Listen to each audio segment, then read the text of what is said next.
Central government cannot expect local authorities to better integrate support and join the dots for hard-pressed families unless they are inspired by and act upon the same ambition.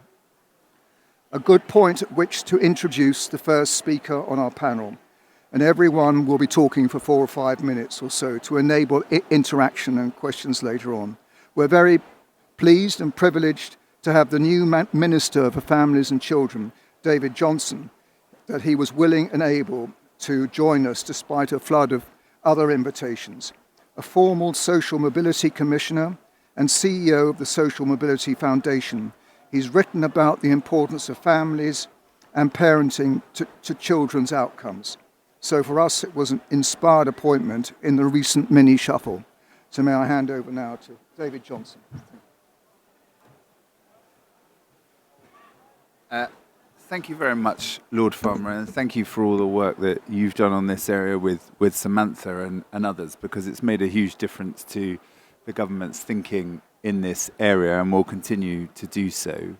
I'm not going to speak for very long, as Lord Farmer said, but this programme, the Family Hubs programme, is a key part of £300 million that we're putting into Start for Life and family support.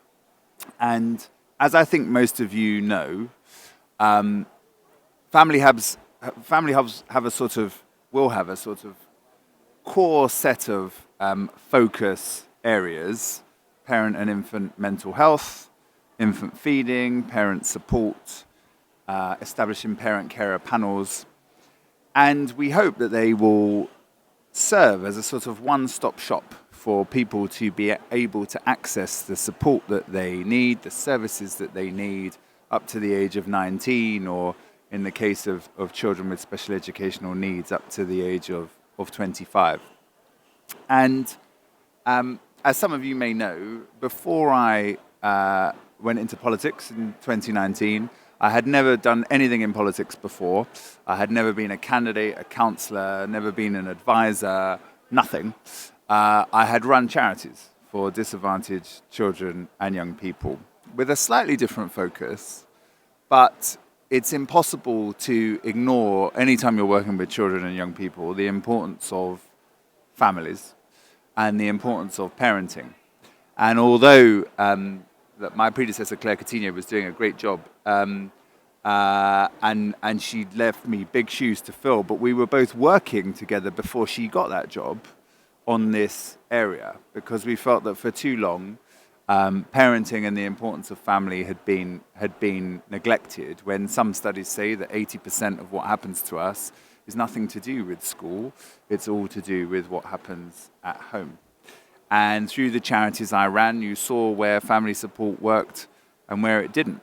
And through the mentoring I did, I mentored someone who was raised by a kinship carer, which is also something that's in this brief, and I want to do more to promote kinship care, because it's such a good alternative to, clearly children in care homes, but also to adoption and fostering. The outcomes for kinship care are better than all of those things, even though adoption and foster carers do a fantastic job. And that stands to reason that if people can, it's not always the case, but if people are able to be with their family members, the chances are they will have better outcomes. And my sort of thinking about this is also partly informed by Geoffrey Canada and the Harlem Children's Zone, and what he has tried to do there to give an entire area, and obviously my colleague Danny Kruger attempted a form of this with the West London Children's Zone, to try and put in one place all the support that people need, and constantly thinking about, for children, what creates escape velocity. What's the thing you can do that will propel the child for the rest of their life? And clearly the 0 to 5 period and early years are very important. But you have to do things at a later stage as well, which is why it's so important that family hubs will go to the age of 19, albeit we expect the core focus will be on children at a younger age.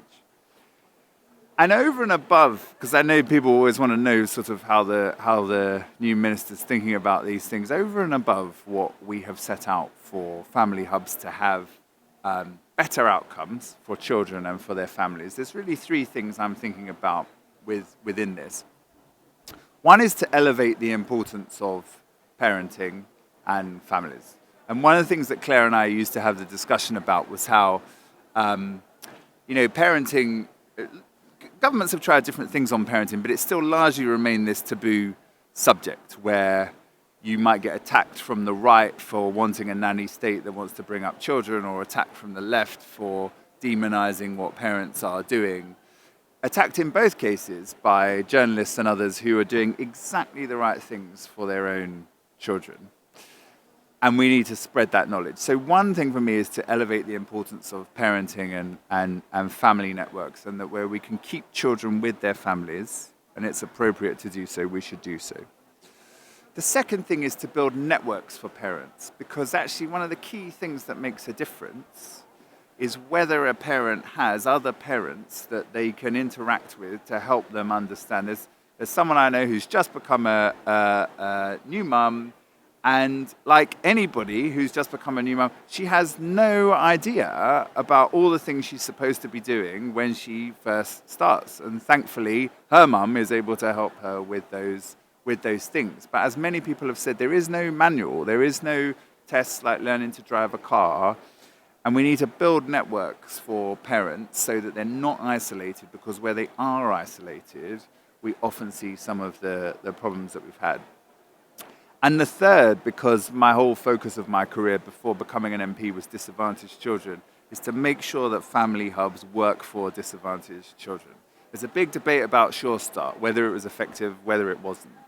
And broadly speaking, at the start, it disproportionately benefited middle-class families. Then it was better targeted and in more disadvantaged areas, so it helped more disadvantaged children and families.